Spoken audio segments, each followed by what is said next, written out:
자, 이번 시간은 일종의 특강이 되겠죠. 2021년 지방직 관련 기출에 관한 해설에 관련된 시간을 가져보겠습니다. 자, 물론 시험을 치신 분들은 사이버 국가고시센터에 가보시면요, 문제하고 정답 공개되어 있으니까 시험 치신 분들은 이미 끝났으니까, 그지? 예, 큰 도움이 되지는 않겠지만, 앞으로 지방직을 준비하거나 국중이라든가 혹은 사서교사 준비하시는 분들을 위해서, 그지? 해설을 한번 하겠습니다. 자, 해설도 중요하지만은 이 문제가 어떻게 파생될 것이다 하는 그런 예측도 우리가 함께 하는 것도 도움이 많이 될 것이다라고 생각을 합니다. 자, 그러면은 자료 조직부터 우리가 해설을 한번 보겠습니다. 자, 1번 문제. KCR 4판 하면은 우리가 시험 문제는 크게 세 덩어리로 나눕니다. 자, 기술 총칙이 가장 시험 문제에 많이 나오죠. 예, 그 다음이 뭐가 나옵니까? 기술 총칙 다음에. 그렇죠. 단행본에 관련된 내용. 그 다음에 각종 비도서에 관련된 내용 해서 크게 세 분야로 나누고 있는데, 여기서는 이제 기술 총칙에 관련된 문제가 출제가 되었습니다. 자, 그러면은 1번부터 시작해서 4번까지는 다 아는 내용입니다만, 여기 포인트는 뭡니까? 그렇죠. 복제물이 이제 시험 문제 나오면 그 대본인 원자료가 아니라는 거예요. 그죠? 예, 그래서 복제본은 그 대본인 원자료가 아니라 복제물 자체를 기술의 대상으로 한다라고 우리가 배웠잖아, 그지? 자, 그래서 해설 한번 보겠습니다. 복제물 자체를 기술의 대상으로 한다. 자, 이해가 안 되시는 분들을 위해서 제가 여기 사례를 하나 들어드렸죠. 단행본을 마이크로 자료로 복제를 하는 경우는 복제된 유형을 따라가기 때문에 마이크로 자료에 관련된 내용으로 245 필드부터 시작해서 260, 300 이런 식으로 우리가 마크 필드를 작성을 합니다. 그지? 그거는 우리가 이론서에서도 내가 사례를 구체적으로 들어드렸습니다. 그래서 중요한 점이 뭐냐 하면은 원본의 형식이나 원형이 아니라 기술 대상 자료의 물리적 형태에 따라서 적용 규칙을 결정을 해야 된다 해서 이 문제는 쉽게 풀었을 겁니다. 그지? 여러분들도 한번 풀어보셨죠? 그죠? 예, 이건 다 거의 다 풉니다. 자, 그러나 여기서 내용을 살짝 바꾸면은 또 헷갈릴 수가 있겠죠. 그게 뭡니까? 그렇죠. 연속 간행물에는 상황이 달라진다. 뭐가 달라지냐? 자, 권오차, 연월차에 관련된 사항, 즉 362에 관련된 사항, 혹은 현재 간행 빈도, 혹은 이전 간행 빈도는 어떻게 된다? 그렇지. 원본의 연속 간행물에 따라 체계해야 한다. 그죠? 예. 그래서 기술 총칙에는 이렇게 돼 있지만 연속 간행물에 가보시면은 뭐가 된다? 이 세 가지는 여러분들이 조심해야 된다는 겁니다. 그지? 예. 그래서 원본에 따르는 세 가지 요소에서 이런 것들도 시험 문제에 출제될 수가 있다. 그래서 우리가 이 부분을 반드시 기억을 하셔야 된다는 거예요. 그래서 내가 주의사항이라고 넣어드렸습니다. 아시겠죠? 자, 그래서 이런 문제는 기본적인 겁니다만 여기서 파생된다면, 그지? 이런 식으로 문제가 출제될 수가 있다 해서 중요한 내용을 한번 해봤습니다. 자, 그 다음, 자, 위로 조금 더 올라가 볼게요. 자, 문제 2번으로 또 한번 가보겠습니다. 자, 찰스 아미 카트가 나왔습니다. 자, 여기서는 우리가 보통 카트가 나오는 거는 세 분의 학자가 중요하죠. 자, 제일 처음에 우리가 파니치를 배웠고, 그지? 그 다음 두 번째는 제윗, 세 번째는 커트 순으로 우리가 배웠는데, 이 부분은 우리 이론책 제일 앞쪽에 있는 내용입니다. 그죠? 그래서 목록의 기능에 관련된 시험 문제입니다. 자, 그래서 1번에 보면은 검색 기능이죠. 자, 검색 기능인데 커트에서는 예전에는 저자와 표제 요소로 접근점을 사용했지만 커트가 등장하면서 이 주제가, 그지? 강조가 되고 있었다라고 얘기를 했습니다.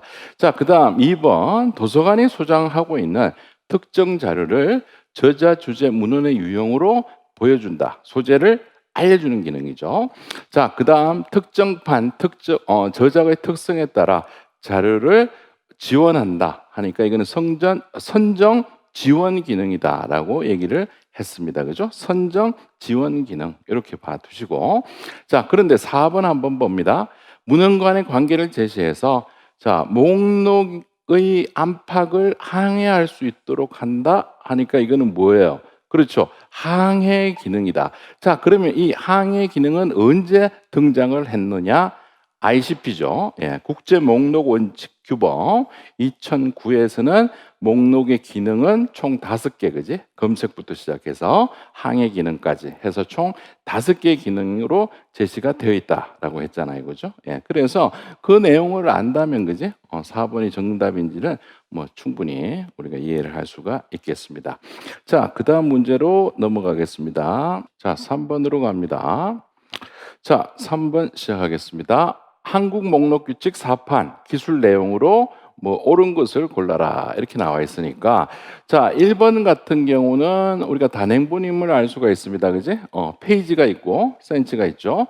자 그래서 이 문제를 딱 보니까 뭘 묻는 거예요? 그렇지. 사파를 중심으로 한다. 그래서 사파 다음에는 잠호순으로 배열한다. 그것을 알고 있냐? 이걸 묻는 거죠. 그래서 항상 사파 지도 초상의 순으로 가야 된다. 그래서 이 부분 때문에 틀렸구나라는 것을 알 수가 있습니다.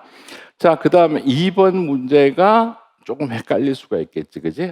그래서 여기는 개수 파악을 하셔야 돼요. 자, 하나, 둘, 세 개입니다. 그래서 세종이라는 데 포인트를 두셔야 돼요, 그죠? 네, 그렇기 때문에 세 개는 세 개 다 그대로 나열을 한다. 그러면 네 개는 어떻게 되느냐? 자, 네 개에 관련된 내용을 한번 볼까요? 자, 여기에 보면은 자, 밑에 나오죠. 자, 여기에 포인트를 한번 보겠습니다. 자, 세종까지는 노인 순서대로 쉼표로 구분해서 그지? 이렇게 나열해 주시면 되는데 내종 이상으로 쪽수 장수 매김이 복잡합니다. 자, 이거는 우리가 다소 귀찮더라도 모두 다 합산을 합니다. 자, 그래서 이제 시험 문제가 만약에 요걸 여러분들이 개수를 세잖아요. 그죠? 요거 3개 넘어가네 하면은 다 합산해서 240피점이라고 표현을 해 줍니다. 그다음에 원갈로에다가 쪽수 복잡이라고 얘기를 한다. 그래서 요거를 한번 잘 봐두시고 자 그런데 우리는 실습에서는 주로 이걸 좀 다뤘죠. 자 주된 쪽수와 나머지 부수적인 쪽수들이 있다면 주된 걸 먼저 적어주고 나머지들은 이 3개를 합산해서 여기다가 각 갈호로 넣어줍니다. 맞죠, 그죠? 예, 그래서 이게 헷갈릴 수가 있습니다. 여기 합산해냈으니까 각갈로 아닙니까? 이렇게 얘기하시는데 그게 아니고 이거는 그냥 여기 합산해서 4개 이상은 넣어주고 그 대신에 원갈로에 쪽수 복잡 이렇게 해줍니다. 그지? 자, 그다음 우리 가제식 배웠잖아. 가제식은 어떻게 한다? 일책 해주고 그죠? 예, 일책하고 원갈로에 가제식이라고 넣어주잖아요, 그죠? 예, 그런 것들도 좀 봐두시고 자. 학위 논문으로 가겠습니다. 자, 학위 논문에 가니까 여기서 우리가 중요한 거는 뭐냐? 여기 이 부분이죠. 예, 석사하고 여기 보겠습니다. 자, 학위 논문하고 원갈로 안에 뭘 넣어준다? 석사, 박사 이런 걸 넣어주잖아, 그지? 예, 그 다음에 굵고 짧은 붙임표 하나가 들어간다. 그 다음에 학위 수여 기간, 학과 전공, 그 다음에 연도가 학위 수여 연도가 들어가더라 하는 거. 이 부분은 우리가 실습으로도 그지 많이 해봤던 내용이 되겠습니다. 자, 그 다음 우리 4번도 한번 보겠습니다. 자, 발행처가 2개 이상이다 하면은 항상 이 두 가지만 조심하셔야 됩니다. 그지? 자. 우리나라 국내 발행지 해서 서울, 부산 하면은 제일 앞에 있는 거 그지? 예, 서울 이렇게 넣어주시면 되고 만약에 서울, 파주 이렇게 돼 있으면 역시 서울 이렇게 넣어주면 됩니다. 그런데 국내 발행지하고 국외 발행지 이렇게 2개가 나눠주면은 2개 다 넣어주셔야 되고 그 다음에 여기 세미콜론이 들어간다 하는 부분 그지? 예, 그래서 이런 문제는 상당히 괜찮은 그런 문제가 되겠습니다. 응용력을 좀 요하는 그런 문제라고 할 수가 있겠습니다. 자, 그래서 여기는 왜 틀었느냐? 동경 세미콜론 부산이 되어야 되기 때문에 틀렸다. 요거는 맞죠? 예, 요거는 맞는 부분이 되겠습니다. 그지? 그래서 답은 여기 3번이 된다는 거, 그지? 요거는 한번 봐두시고. 자, 이 문제는 별표해 두시고, 3번 같은 경우는 다시 응용해서 출제될 가능성이 있다 해서 이 문제는 우리가 상당히 봐둘 가치가 있는 문제고, 그 다음 밑에 요거 내용, 그지? 내가 여기 당구장 표시해 놨잖아. 그래서 요것도 한 번 더 확인을 해 둡니다. 자, 그 다음 부분으로 넘어가겠습니다.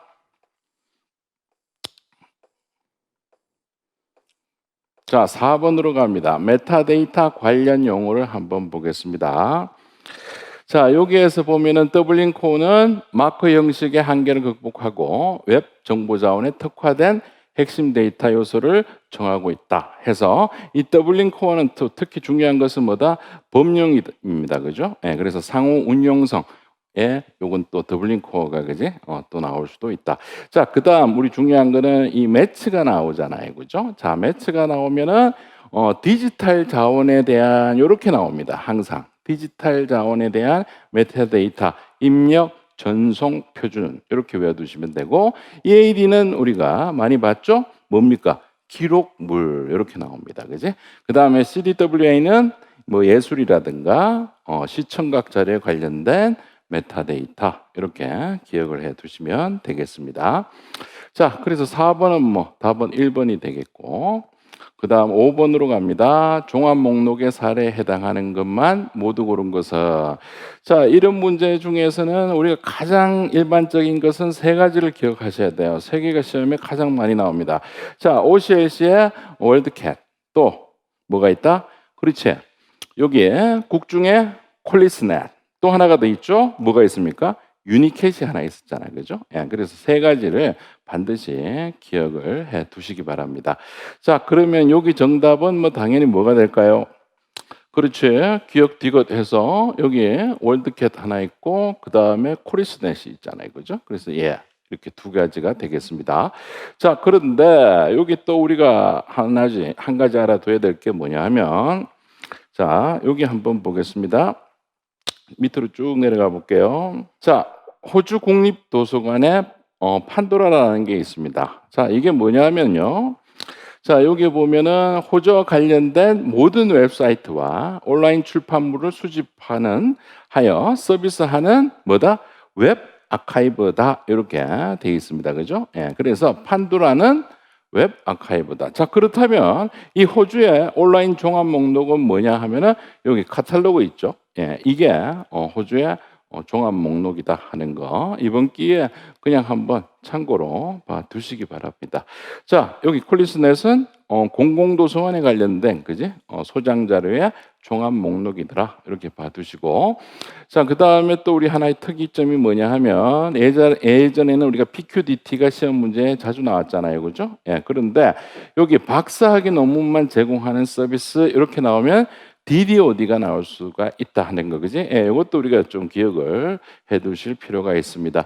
자, 종합 목록 하면은 세 가지죠. 유니캣, 그 다음에 여기 콜리스넷, 그 다음에 월드캣. 이 세 가지는 항상 시험에 나온다 하고 준비를 하고 있어야 되겠습니다.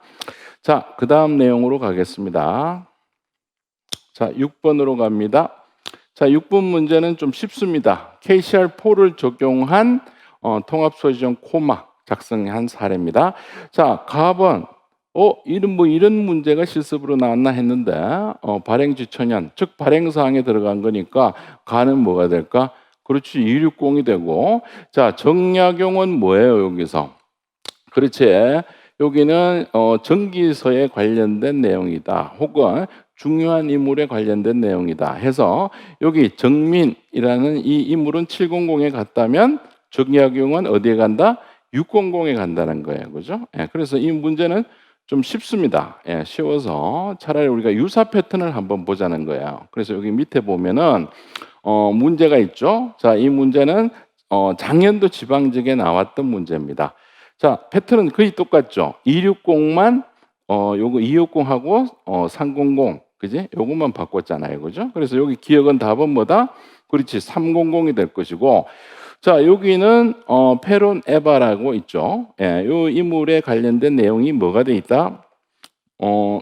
여기에는 세목이 또 존재하고 있잖아요. 그죠? 예, 형식 세목이 존재하니까 이거는 600이다라고 해서 그지? 이 문제보다는 이 문제가 좀 더 공부하기가 우리가 좀 도움이 좀 되는 문제입니다. 그래서 위에 이 문제보다 이 문제를 가지고 여러분들이 좀 한 번 더 넣는 연습 한번 해 보시기 바랍니다.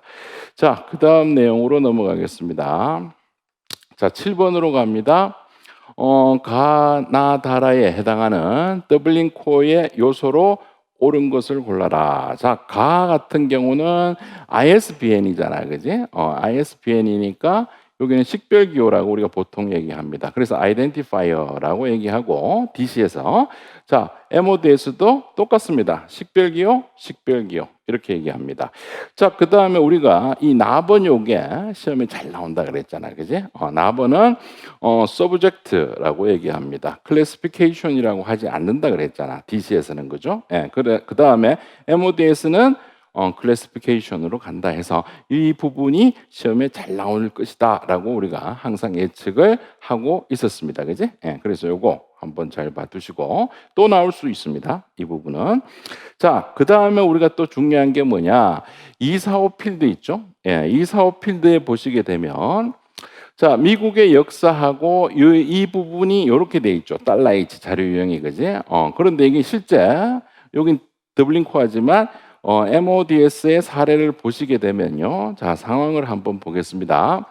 자, 미국의 역사 달러 H 전자 자료가 여기에 보시게 되면 밑으로 쭉 내려가 보겠습니다. 자, MODS 적용 사례를 보시게 되면 자, 이 자체를 다 어떻게 했어요? 그렇죠. 타이틀에 다 넣고 있습니다. 그지? 타이틀에 다 넣고 있고 그 다음에 피지컬 디스크립션에 가니까 여기도 역시 전자자료라고 표현을 하고 있습니다. 그지? 그래서 만약에 또 이게 질문이 많이 들어왔죠. 이 전자자료라는 게 다시 시험 문제에 나왔다 하면은 이건 어떻게 적어야 됩니까? 하면은 두 가지 요소에 다 적는다고 생각하세요. 예, 이렇게 나오면 타이틀 인포에다가도 넣을 수가 있고, 그지? 그 다음에 피지컬 디스크립션에다가 여기도 넣을 수도 있다. 이렇게 생각합니다. 자, 그래서 그렇게 되면 이제 이 폼으로 시험 문제가 나오겠지, 그지? 예, 이 폼으로 시험 문제가 나올 것이다. 그 폼으로 나오기에는 좀 무리가 있죠. 자, 그래서 다는 DC에서는 어떻게 된다? 타이틀이 되겠지, 그지? 그 다음에 포맷이 됩니다. 왜? 피지컬 디스크립션은 뭐하고 같다? 포맷하고 매핑이 되니까, 그지? 그 다음에 타이틀, 인포 이런 식으로 봐두시면 된다는 거. 그래서 이 문제는 그지? 참 괜찮은 문제다. 앞으로 나올 수 있다. 자, 그 다음 나도 괜찮은 문제다. 항상 나오는 것이다. 이렇게 봐둡니다. 자, 그 다음 문제로 넘어가겠습니다. 자, 8번으로 갑니다. 자, 자료 유형의 기술 방법으로 옳은 거. 1번에 보니까 대등 표제가 있는 경우는 각갈로 하고, 즉 자료 유형하고 대등 표제의 위치죠. 그래서 항상 이 위치는 어떻게 된다? 본 표제 다음에 그지? 자료 유형이 나오고 그 다음에 대등 표제가 나온다라고 했습니다. 그지? 그걸 알고 있으면 이건 틀렸다고 알 수가 있겠고. 자, 2번 두 가지 이상의 자료 유형을 기술할 필요가 있다 하면은 주된 유형 나오고 그 다음 쉼표가 아니죠. 원갈라하고 나머지 유형을 이런 식으로 집어넣어 준다 하는 거 봐두시고. 자, 3번 영상 자료는 영상 자료라고 하지는 않습니다. 이 모션 픽처는 되겠지. 자, 이것도 중요하다 그랬죠? 예, 시험에는 영상 자료에서 이게 오답으로 자주 나오는 것이다. 자, 그래서 만약에 영화 필름으로 시험에 나왔다 하면은 이게 영화가 됩니다. 그죠? 예, 영화. 그 다음에 비디오 카세트나 혹은 비디오 디스크로 시험 문제 나왔다 하면 자료 유형은 뭐가 돼? 비디오 녹화 자료, 비디오 레코딩 이렇게 얘기를 합니다. 그지? 그래서 이것까지도 우리가 같이 알고 있으면 좋겠다는 그런 의미에서 한번 넣어 드렸습니다. 자, 그 다음 밑으로 내려갑니다. 9번 가서 자, 자료 특성사항에 관련된 내용입니다. 이 문제는 항상 뭐하고 많이 나오냐 하면은 300 달러 A하고 많이 나옵니다. 300 달러 A는 뭐예요? 특정 자료 종별 수량이에요. 그죠? 예. 그래서 이 특정 자료 종별 수량하고 자료 유형하고 구분할 수 있느냐? 그걸 많이 묻더라고. 그동안 문제 보니까. 자, 지도 자료 나오니까 자료 특성상 축척이 나왔잖아. 그지? 그래서 이거는 뭐예요? 2호 필드에 우리가 마크해 넣었잖아. 그지? 악보는 254에 넣었다. 자, 녹음 자료가 바로 뭐예요, 이게? 그렇지, 300$A 특정 자료 종별 수량에 넣어야 되는 거. 자, 연속 간행물 362죠. 이건 뭐예요? 권오차하고 원갈로 안에 연월차를 집어넣더라. 그래서 3번이 정답이 되겠습니다. 그래서 이 문제는 뭐 우리 기출에서도 많이 봤던 그런 내용이 된다. 뭐 별 특이 사항은 없죠. 자, 그다음 문제로 갑니다. 자, 10번. RDA에서 표현형 식별을 위한 요소만을 모두 고른 것은? 자, 이 문제는 여러분들 많이 헷갈려 하시는 분들이 많았습니다. 자, 이 문제는 우리가 인트로가 있어요. 앞에 이 유사한 문제가 예전에 한번 출제됐습니다. 정확하게 2018년도에 출제가 됐죠. 교육청에서. 자, 그 다음에 나오는 문제가 바로 이게 나올 것이다라고 우리가 이론 시간에 제가 얘기를 해드렸습니다. 그지? 그래서 이 부분은 사실상 이렇게 필드 번호까지 같이 제시가 돼 버렸으면 좀 더 어려웠겠지, 그지? 그래서 내가 필드 번호까지 외워두라고 했던 이유가 뭐냐? 이런 식으로 나올 걸 대비를 했다는 거예요, 그죠? 자, 그러면은 밑에 표현형 식별을 위한 요소를 모두 골라라 했을 때, 자, 요거는 옛날 문제입니다. 자, 2018년도 교육청에 자료 유형을 기술하기 위한 필드 이렇게 나왔죠? 자, 자료 유형을 기술하기 위한 필드는 외우기 쉽죠? 요거 빼면 뭐예요? 내용 유형하고 매체, 수록 매체 이런 식으로 나왔으니까 이런 것들은 쉽습니다. 그지? 자, 그런데 밑에 봅니다. 자, 밑으로 쭉 내려가니까 저작과 표현형 속성을 기술하기 위한 필드라고 시험 문제에 나오게 되면 바로 요겁니다. 자, 336을 내용 유형은 여기 들어가고 그 다음에 언어와 관련된 거 377, 그 다음에 뭐가 있어요?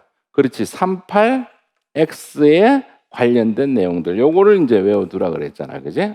그래서 자, 내용 유형 나왔고 관련 언어 나왔고 요거는 쉽죠? 자, 하지만 이런 것들이 이제 보기에 나온다면은 문제 난이도는 올라간다는 거, 그지? 그래서 저작의 형식은 380 필드. 자, 저작의 형식이라고 하는 게 뭐다? 텔레비전 프로그램, 뭐 라디오용 프로그램 이런 것들을 얘기하는 거다. 자, 그다음 저작과 표현형의 기타 구별 특성 하니까 편곡 이런 것들은 381 필드에 넣는다. 그 다음 연주는 382에 넣는데 매체죠, 그지? 이런 것들. 그 다음에 음악은 보통 우리 작품 번호가 있잖아. 이런 것들은 338 필드에 넣는다. 그 다음에 음조, 뭐 D 마이너 이런 것들은 384에 넣는다. 자, 외우기도 쉽죠? 380, 1, 2, 3, 4까지. 그지? 380, 1, 2, 3, 4. 이렇게 외워두시면 됩니다. 자, 그래서 앞으로 이 문제가 또 나온다면 이 부분도 보기를 들어서 나올 수가 있다. 그지? 국중 스타일의 문제는 요거 자체를 내버릴 수도 있다는 거겠지. 그죠? 좀 난이도가 올라간다면. 그래서 그걸 한번 기억을 해 둡니다. 자, 그래서 내용 유형과 관련 언어 하니까 언어 내용 유형이 나왔잖아. 그지? 그래서 1번이 정답이다 해서 여기에서는 이 문제가 가장 어렵습니다. 올해 기출에서는 이 목록에서는 이 10번이 가장 어렵고, 자, 그다음에 우리 항상 시험 문제 풀 때 내가 얘기했지. 가장 어려운 건 몇 번이 정답이다? 그렇지. 1번이 정답이다. 그다음이 4번이다. 올해는 안 통합니다. 올해는 1번 아니면 4번이에요. 그죠? 옛날에 우리가 1번 아니면 3번 그랬는데, 그지? 그래서 1번이 바로 정답이 된다 하는 거. 여기까지가 이제 목록에 관련된 문제를 한번 풀어봤습니다. 자, 가장 어려운 문제는 바로 10번 정도였다. 실습은 좀 쉽게 나왔다. 이렇게 분석이 되겠습니다. 자, 그 다음 11번부터 갑니다. 자, 11번은 분류에 관련된 내용입니다. 자, 이 부분은 이제 반전이 계속 시작될 겁니다. 자, 분류가 여러분들이 좀 쉬웠다라고 얘기했지만 여기서 살짝 바꾸게 되면 문제 난이도는 굉장히 올라가는 문제가 되겠습니다. 자, 그래서 11번부터 한번 보겠습니다. 이건 영향관계입니다. 영향관계. 자, 영향관계는 우리가 신경을 엄청 썼죠. 그래서 제가 핵심 정리할 때 모두 다 모아서 해드린 겁니다. 그지? 자, 해겔이 나왔습니다. 해겔 같은 경우는 우리 뒤에 가서 이 표로 볼 거예요. 그죠? 예, 해겔. 그 다음 베이컨 또 잘 나오죠. 예, 해리스와 연결해서 잘 나옵니다. 암페르 역시 잘 나옵니다. CC하고 연결되는 거. 그 다음에 꽁트 역시 EC 해서 뭐 그냥 쭉 읽어보면 이게 정답인지 다 알 수 있습니다. 자, 그러면은 다음번을 대비해서 그지? 어떻게 또 영향관계가 출제될지 그 부분에 관한 것을 연습을 좀 해보겠습니다. 자, 뭐 이건 다 아는 사실이기 때문에 핵심 정리해서 우리 배웠던 영향관계를 한번 복습하고 가겠습니다. 자, 뭐 정답하고 해설이 중요한 게 아니고 앞으로 어떻게 응용될 것이냐, 그게 더 중요한 거예요. 그지? 그래서 내가 기출 해설이라는 것보다는 특강에 더 포인트를 뒀다 그랬죠.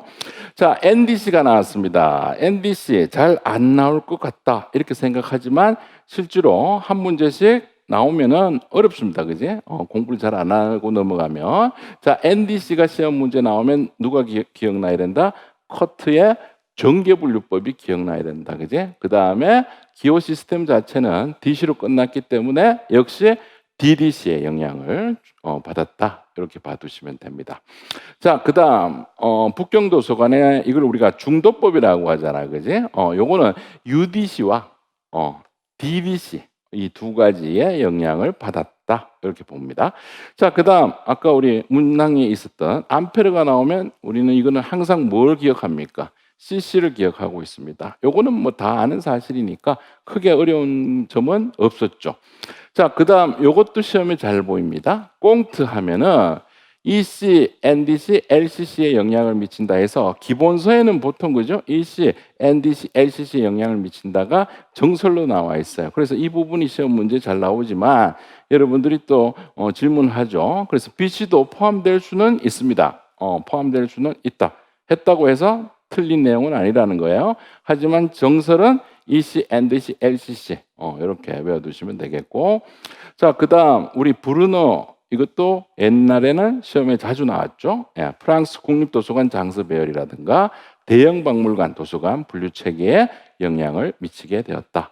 자, 그 다음 슐라이어마허 서지분류법, 이거 블리스하고 헷갈리시면 안 돼요. 예, 슐라이어마허는 LCC와 거의 차이가 없다. 그래서 이걸 알파 숫자 시스템이라고 우리가 보통 얘기를 했고, 이게 뭐 큰 의미가 있는 게 아니고 알파벳 대문자하고 아라비아 숫자를 혼합한 시스템이다. 이렇게 기억하시면 돼요. 자, 그 다음 DDC에 또 영향을 줬다는 거예요. 여기서 그지? 예, 이분이 이쪽으로 그지? 이 BC가 DDC에 영향을 준 겁니다. 어디에? 이런 것들에 하는 거. 자, 해리스 이게 뭐 시험에 가장 많이 나왔잖아, 그지? 자, 해리스 나오면은 베이컨하고 해겔의 영향을 받았습니다. 여기 해겔이 등장을 하죠. 예, 그 다음에 해리스는 또 DDC에 영향을 미치게 된다. 그래서 베이컨과 해겔 이렇게 나오면 그 다음에 DDC에 너무 영향을 줬고, 그지? 해리스에 줬다 이렇게 해야 되겠네, 그지? 예, 해리스 줬고 그 다음 DDC로 넘어가고, DDC는 또 뭐 KDC라든가 DDC 오판이 뭐 UDC 밑에 나올 겁니다, 그지? 이렇게 간다 하는 거. 이 부분 시험이 잘 나온다 하는 거. 자, 그 다음 라이드의 국제분류법 RIC 같은 경우는 LCC 기초에서 BC 체계를 참고했다. 이 BC라고 하는 것은 이거 아닙니다, 그지? 블리스를 얘기하는 거다. 자, DDC 오판, UDC 영향 미쳤다. 뭐 이런 것들은 뭐 상식적으로 우리가 다 아는 거고. 자, 그 다음에 또 좀 깊게 시험 문제 나온다면 바로 밑에 있는 이 전개분류법이 있잖아요, 그죠? 예, 요게 이제 시험에 잘 나오는 부분입니다. 자, 왜 잘 나오느냐? 많죠. 자, 꽁트 있고, 스펜스, 그 다음에 칸트, 여기도 해겔 또 나오네, 그지? 해겔의 철학자의 영향을 받았는데 그 중에서 꽁트의 학문 분류 영향을 가장 크게 받았더라. 그 다음 여기도 세 개 나오죠. LCC, BC, NDC에 영향을 줬다. 그 다음에 LCC는 이 커트가 그지? 이씨 자문위원으로 참여를 했잖아. 그래서 이 씨의 기본 구조 채택하게 됐다. 영향을 미쳤다는 거지. 자, CC는 BC 초안의 영향을 받습니다. 공식적으로 BC 초판이 CC보다는 늦게 나왔지만 그 다음에 그 이전에 초안이 나온 것을 CC 그지? 반영을 했다 그랬잖아. 그래서 이 부분은 여러분들이 다시 한 번 더 정리가 필요하다는 거예요. 그죠? 예, 요거 한 번 더 외워 두시기 바랍니다. 아주 도움이 될 겁니다. 자, 그다음 내용으로 넘어갑니다. 12번. 자, KDC 6판 일부를 발췌한 겁니다. 자, 행정 이론 및 철학의 분류 기호는 이렇게 나왔습니다. 그런데 여기 보세요. 표준 구분의 철학 이론 이렇게 돼 있잖아요. 그죠? 자, 그다음 행정학이 350입니다. 그럼 여기 포인트는 뭘까? 그렇지. 본표에 영의 개수에 맞춘다. 그래서 영의 삭제를 어떻게 해야 돼? 유보한다. 그걸 알고 있어야 되겠지. 그래서 01을 붙입니다. 그러면 350.01이 되겠지. 그지? 이건 너무 쉬운 문제예요. 자, 하지만 요걸 조금 더 변형을 한다면 또 분위기가 조금 바뀔 수가 있죠. 자, 어떤 거냐? 요거를 오늘 보여드리겠습니다. 자, 영의 삭제를 유보한다는 거였지만, 자, 주의사항이 있었습니다. 우리가 이것도 질문 많이 하셨는데, 자, 일반적인 원론이라든가, 그제? 그 다음에 개론, 통론, 입문서 등은 표준 구분 01을 적용하지 않잖아요. 이렇게 시험 문제 학생들이 얘기하는 경우도 있었습니다. 실제로 그렇거든요. 자, 그런데 이게 어떤 거냐 하면, 자, 추상대수학 하니까 여기 있죠. 추상대수학이 있습니다. 자, 이론이라든가 이런 문구가 본표에 없습니다. 그죠? 예, 이럴 경우는 어떻게 한다? 41, 2.8 하고 01 보통 붙이지 않는다는 거야. 이런 경우는 그지? 자, 그다음 회계학 인문도 마찬가지겠죠. 325. 여기 9가 빠졌네, 그지? 325.9죠. 예, 325.9 이렇게 하고 그 뒤에 인문이나 개론 이런 것들을 붙이지 않습니다. 자, 그런데 여기 보세요. 여기는 본표에 철학 이론이라는 게 있잖아, 그지? 그럴 경우는 어떻게 한다? 320.01이라고 붙일 수가 있다는 거예요. 아시겠죠? 그래서 무조건 01을 안 붙인다가 아니고 이런 경우에는 인문, 개론인데 본표에 없잖아요. 그죠? 예, 그러면 굳이 붙일 필요가 없다. 그런 얘기가 되겠습니다. 아시겠죠? 자, 그 다음 문제로 가봅니다. 자, 밑으로 쭉 내려가서 자, 디리시 23판입니다. 이 문제는 상당히 쉽죠. 자, 우리 400대는 T4와 T6의 결합이다. 이거는 뭐 우리 다 알고 있는 사실입니다. 그지? 자, 그래서 이 문제는 쉽죠. 문법이니까 T4 붙였고, 여기에 포널리지니까 T4를 붙였고, 사전이니까 T4를 붙였을 것이고, 이 일은 T6의 영어를 의미한다. 이거는 뭐 실습할 때 엄청나게 해봤기 때문에 뭐 크게 지장이 없었을 겁니다. 그래서 답은 4번이라는 게 나오죠. 자, 그런데 이 문제에서 좀 더 깊게 우리가 분석을 해야 될 필요성이 있죠. 이런 거. 두 개의 국어사전 같은 경우가 있죠. 자, 그러면 표모어가 두 개인 국어사전에 대한 내용을 좀 더 깊게 한번 알아보겠습니다. 자, 쭉 올라갑니다. 자, 두 가지 경우가 있습니다. 앞으로 이 내용이 시험에 나온다면 여러분들은 반드시 풀어야 되겠지. 자, 표모어가 두 개인 두 개의 국어 사전인데 프랑스 영어, 영어 프랑스 사전 이렇게 돼 있고 시험 문제 영어권 국가 이렇게 나왔습니다. 자, 영어권 국가는 자국어에 더 유용하다고 판단되는 국어에 우선해서 분류한다는 원칙이 있습니다. 그래서 자국어에 더 유용하다는 의미는 뭐다? 판단되는 국어라는 것은 상대 국어라는 의미다라고 해석을 하셔야 돼요. 아시겠죠? 자, 그래서 영어권 국가니까 누가 앞에 오더라?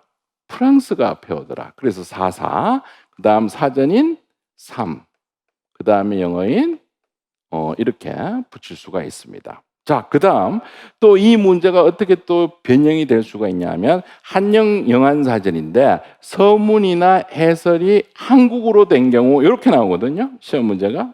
그러면은 이게 요거하고 거의 의미가 똑같아요. 자, 한국어로 돼 있다는 것은 역시 상대국을 우선한다는 겁니다. 그래서 영어를 이를 먼저 넣어주고 한국어가 뒤에 가 있다는 의미. 아시겠죠? 예, 이런 것들은 아주 중요한 문제가 되겠죠. 왜냐하면 KDC의 2개 국어 사전은 시험 문제 나왔지만 최근에 DDC는 사전이 아직 잘 안 보이잖아, 그지? 그래서 나온다면 이런 식으로 나올 것이다. 자, 그다음 2번에 가서 2번은 유형성이 동일한다든가 판단이 어렵다 하면은 우리가 대체로 선행 규칙을 적용했잖아. 하지만 사전은 예외적인 후행 규칙을 적용한다는 겁니다. 자, 그다음 그래서 프랑스, 독일어, 프랑스니까 뒤에 있는 그지? 430과 440이 있으면 얘가 뒤쪽에 있잖아, 그지? 그래서 뒤쪽에 있는 애를 먼저 붙였다. 이해되죠? 자, 그다음에 두 언어 모두 표제로 가지고 있어요. 그다음에 서문이나 해설도 두 언어로 제시된 경우에도 어떻게 된다? 후행 규칙을 적용한다. 그래서 이 내용은 대단히 중요한 겁니다. 앞으로 또 출제될 가능성을 염두에 두고 이 내용들을 잘 분석을 해 두시기 바랍니다. 아시겠죠? 자, 그 다음 내용으로 넘어가겠습니다. 자, 밑으로 14번으로 갑니다. 이거는 지역 구분표에 따라 세분한다 이렇게 나왔잖아요, 그죠? 자, 그래서 지역 구분은 여기에 보니까 대구 지역 전염병입니다. 대구 지역 전염병 대응. 우리가 코로나 사태가 터졌을 때 그지 가장 많이 터졌는 게 뭐 대구 지역 쪽이었잖아요. 처음에는 그지. 그래서 뭐 전염병의 대응 이렇게 연결이 되네요. 시사 문제네, 그지? 자, 그러면 517.62 기본 번호에다가 지역 구분표에 따라 세분한다 하니까 대구 이걸 붙이면 끝난다는 거예요. 그래서 이거는 2번이 정답인데 이렇게 되면 우리가 공부가 안 되겠지. 그지? 그래서 이 문제보다는 우리가 좀 더 다양하게 한번 보겠다는 겁니다. 한 2가지 정도 보고 갈게요. 자, 밑에 한번 보겠습니다. 자, 이거는 우리가 기출할 때 봤던 패턴이에요. 자주 나오기 때문에 이번에 한번 또 보겠다는 겁니다. 자, 전라도 요리입니다. 전라도 요리예요. 자, 지역 구분표 1, 2에 따라 세분한다. 이렇게 문제가 나오면 1, 2를 버리면 돼요. 그지? 그러면 9만 살리면 되겠지? 자, 그래서 답은 594.519에다가 9만 붙이면 된다. 그지? 요 패턴을 좀 더 알고 있는 게 낫겠지. 그지? 위에 거는 그냥 붙이면 되니까 뭐 별다른 테크닉은 없습니다. 자, 그런데 또 이 패턴도 한번 봐두시기 바랍니다. 자, 이 패턴이 어쩌면 한 번도 제대로 나온 적이 없죠. 자, 점구가 역사를 의미하면 지역 구분표에 따라 세분한다는 말이 없더라도 바로 한국을 그러니까 지역 번호를 붙일 수가 있다. 그지? 그래서 요거를 한번 잘 봐두시고 혹은 뭐가 또 있었어요. 그렇지? 임의의 공구에다가 지역 번호 붙이는 방법. 이런 것도 있었잖아요. 그지? 그래서 지역 구분표 적용하는 방법은 총 3가지의 패턴이 있었다. 그거 기억하시죠? 예, 그래서 요거 잘 봐두시기 바랍니다. 자, 그 다음 내용으로 넘어가겠습니다. 자, 15번 갑니다. 15번에서 이런 문제 풀 때는 중요한 게 뭡니까? 이 별법을 적용한다는 단수 조항을 잘 읽어보셔야 돼요. 자, 별법을 적용한 분류기호로 옳지 않은 것. 그러면 별법이 나와야 되겠지, 그지? 자, 전주제 구분이 나왔다. 자, 전주제 구분의 테크닉을 내가 하나 가르쳐 드렸잖아. 자, 이 뒤에 393 뒤에 있잖아요. 393 뒤에 공기호를 붙여버립니다. 예를 들면 260 있죠. 260 그 다음에 610 그 다음에 970 이건 뭐예요? KDC야. 그렇지, 공기호지. 그래서 이 뒤에 0 떼버리고 26이나 61, 97을 뒤에다 붙이거든. 그러면 그게 먼저 있냐 없냐를 찾으셔야 돼요. 전주제. 자, 그런데 여기 보니까 이게 있지. 61이. 그래서 이게 바로 답이 된다라는 것을 빨리 문제를 풀 수가 있겠죠. 자, 그런데 이 문제는 새로운 문제가 아니죠. 왜? 옛날에도 풀어봤던 거지. 뭐냐? 2014년 교육청에. 그지? 자, 그래서 보니까 어때요? 똑같은 패턴이었어요. 봐, 6일. 그지? 그래서 4번이 바로 정답이 된다는 거. 왜 그러냐? 건축하기 뭐예요? 540이잖아요. 그지? 540이기 때문에 옛날에는 610이었는데 지금은 540으로 바뀌었다. 뭐 그것만 알아도 충분히 풀 수 있는 문제다. 그래서 이 문제는 기출을 한 번만 풀어봤어도 뭐 쉽게 접근할 수 있는 그런 문제가 됐습니다. 됐죠? 자, 그 다음 내용으로 넘어가겠습니다. 자, 16번 갑니다. 분류표에 대한 설명으로 옳은 것만 모두 고른 것. 자, 1번이 기억해 보니까 분석 합성식 분류표는 뭐라고 한다? 패시브 분류표다. 자, 그 다음 니은의 10진인데 얘가 왜 붙어 있어? 그지? 그게 잘못됐겠네. 그럼 얘를 그어버린다. 이거는 최대의 열거식이잖아. 그지? 그 다음에 두 개는 맞고, 그 다음 종합 분류표는 전 주제, 망라에서 체계화했다. 자, 열거식은 모든 주제, 각각의 주제 형식에 따라 최고에 의해서, 그지? 최저의 종개념까지 체계적으로 세분, 계층화한 분류표다. 뭐 이런 것들은 우리가 다 알고 있는 내용이기 때문에 답은 3번이다라는 것을 알 수가 있습니다. 자, 하지만 뭐 그것만 볼 것이 아니고 그 다음에 또 시험 문제가 나온다면 어떤 것을 봐야 되느냐, 이런 것들이 더 중요하겠죠. 자, 밑에 해설로 한번 가보겠습니다. 분석 합성식 분류표는요, 패시시라는 건 우리 다 알고 있습니다. 그지? 자, 그러면은 또 다른 용어들이 뭐가 나올 수 있냐? 다면적이다. 즉, 일면적이 아니라는 얘기. 그지? 그 다음에 귀납적이다. 그 다음에 상향식이다. 그지? 그래서 이 내용이 더 중요하다. 앞으로 공부하실 때는. 그지? 자, 그 다음 니은의 10지는 얘를 빼야 된다. 최대 열거식 분류표다. 그 다음 뭐 나머지는 뭐 그냥 읽어보시면 뭐 될 내용들입니다. 됐죠? 자, 그 다음으로 또 넘어갑니다. 17번으로 갑니다. 디리시 23판 미중 외교입니다. 자, 외교에 관련된 내용들은 지금까지는 단순 패턴으로 출제가 됐습니다. 단순 패턴이라고 하는 것은 뭐냐? 미중이잖아요. 자, 에르투 베이스 넘버를 먼저 찾아야지. 그러면 327이다. 자, 그 다음에 이런 모양이 된다. 그러면 T2를 넣어주고, 그 다음에 add 0을 넣어주고, 그 다음에 T2를 넣어라. 그러면은 앞, 뒤가 뭐냐? 앞, 미국이 먼저 와야 되잖아요. 그지? 그래서 여기는 벌써 분류번호가 다 제시가 돼 있네요. 그래서 미국인 73이 먼저 왔고, 중국은 51이잖아요. 뭐. 안 봐도 알 수 있는 거.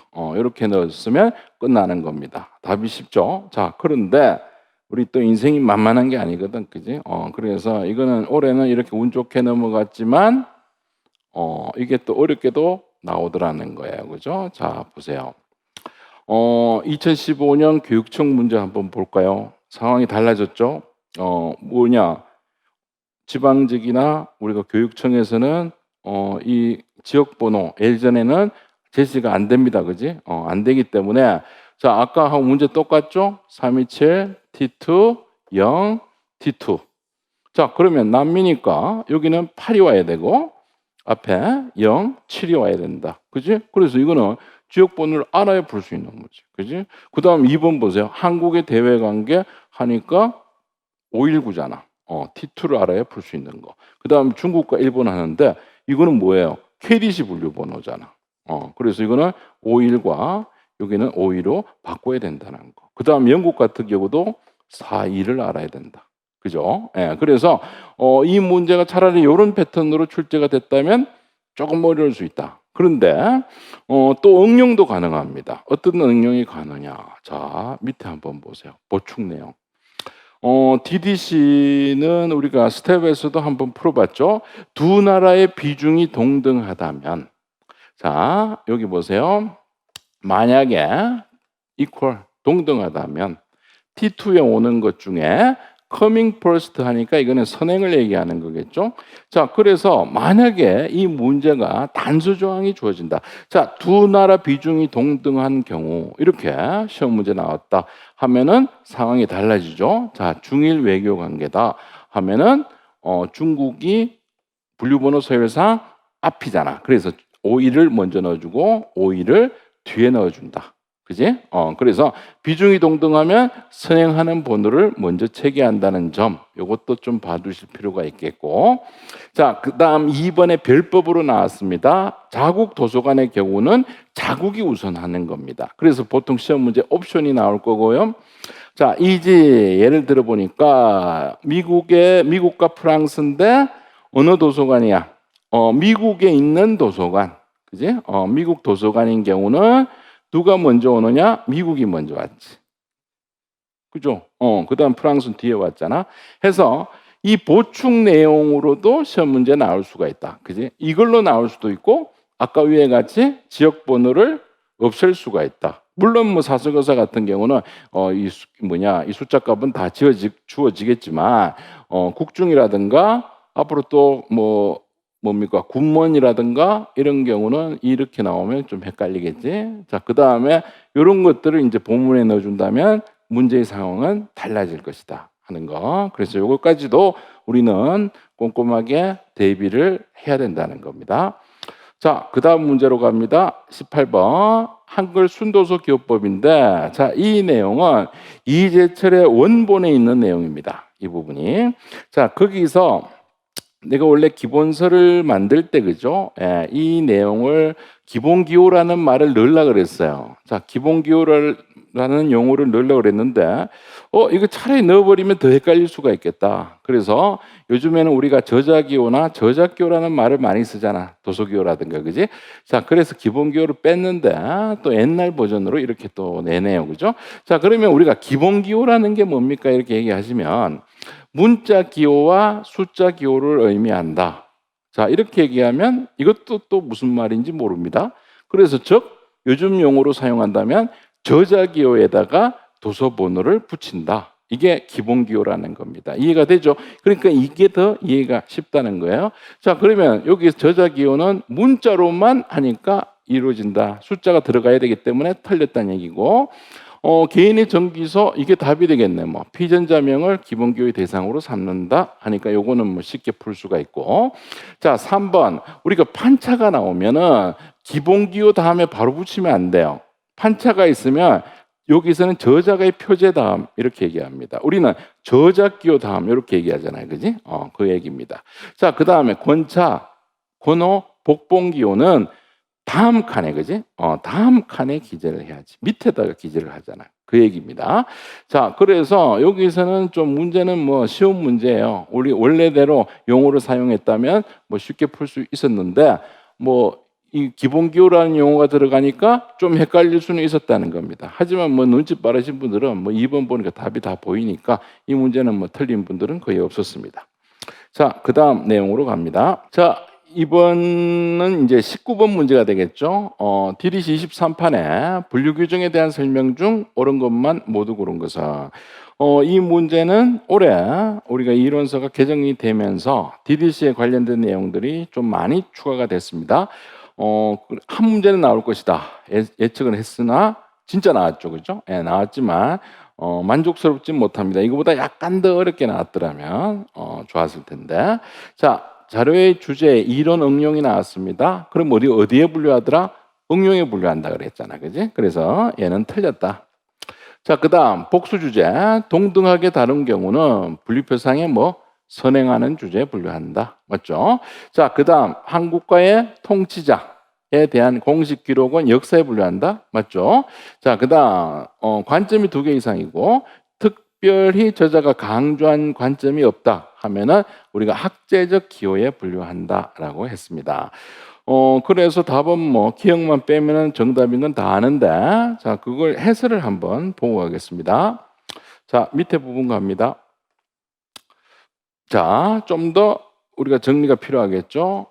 자료가 주제 이론과 응용을 함께 다룬 경우는 응용에 분류한다. 그러면 사례를 통해 보겠습니다. 자, 전기공학이란 이론이 있고 이게 전기역학이란 이론과 이거는 응용이죠. 그럼 어디에 분류해야 돼? 전기공학에 분류한다. 그지? 요것도 여러분들 한번 봐두시기 바랍니다. 시험 문제가 또 사례로도 나오기도 하거든요. 그래서 이론적인 부분이 나왔기 때문에 좀 다소 쉽게 느껴졌지만 다음에는 또 사례로 나올 수도 있다 하는 거 기억해 두시고, 자, 그다음 여기 보충 설명 한번 보세요.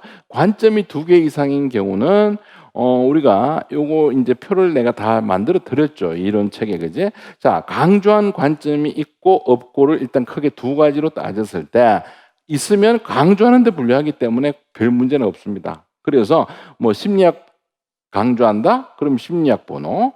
육체적 하니까 육체적인 거, 그지? 아동 발달. 자, 사회적 하니까 사회적인데 분류했는데, 자, 강조하는 게 없다 하면은 학제적으로 가라, 이런 뜻이 됩니다, 그지? 자, 그런데 여기도 이게 바로 이거예요. 자, 학제적 기호에 분류하는 거, 강조하는 관점이 없는 경우입니다.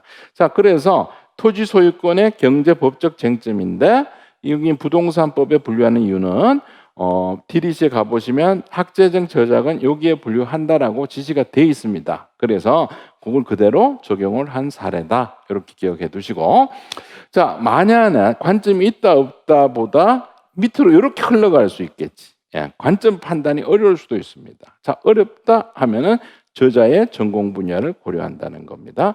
자, 그래서 여기 봅니다. 도덕적 사회적 충돌인데 윤리학 전공이면 가족 윤리에다가 분류했다 해서, 자, 다음에 또 문제가 나온다면 이 패턴에서는 이 부분을 한번 노릴 필요가 있겠다. 그래서 요거 한 번 더 봐두시기 바랍니다. 추가해서. 자, 그 다음 문제로 갑니다. 밑으로 쭉 내려가서, 자, 20번입니다. 아주 좋은 문제죠.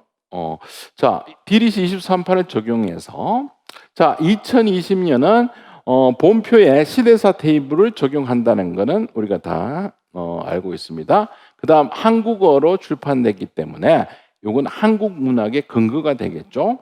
자, 전집은 그어버리세요. 왜?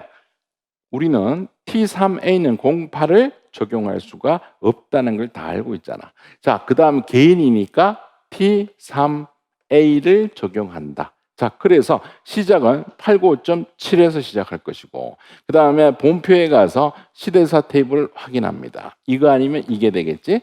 자, 시대사 테이블을 확인했습니다. 자, 그 다음에 뭘 하고 끝나야 돼?